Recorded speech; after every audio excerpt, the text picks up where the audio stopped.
যে আপনি একটু দোয়া করেন আল্লাহ যেন আমার বাচ্চাটাকে হাফেজে কোরআন বানায় আলেম। কারণ বাপ আলেম হয়েছে, হাফেজ হয়েছে, তাই বলে আল্লাহ বাছাই করে তার বাচ্চাকেও হাফেজ আলেম বানিয়ে দিবে তা না। আল্লাহ এটা কাউকে ঠিকাদারি দেন নাই। যাকে পছন্দ করেন, বাছাই করেন, তার বাচ্চাটাকে আল্লাহ কবুল করেন। এই জন্য আমি সবার কাছে দোয়া চাই, আমিও আপনাদের কাছে দোয়া চাই, আল্লাহ যেন আমার বাবুদেরকে, আমার বাচ্চাগুলাকে হাফেজে কোরআন বানায়।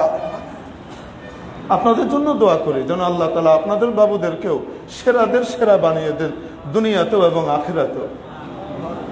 দামটা কেমন? যেদিন বাচ্চা প্রথম নাজেরা পড়া শুরু করে, দেখে দেখে কোরআন শরীফ পড়া শুরু করে, হাদিসের মধ্যে আসে বাবা মার গুনাহগুলো আল্লাহ মাফ করে দেন। এই বাচ্চার কারণে তার গুনাহ মাফ। কেন? আল্লাহর কাছে তার কালামের দাম এত বেশি। যখন হাফেজে কোরআন হয়ে যায়, ওয়ামিলা বিমা ফি উলবিসা ওয়ালিদাহু তাজান ইয়াউমাল কিয়ামাহ দাউহু আহসানু মিন দাউইশ শামস।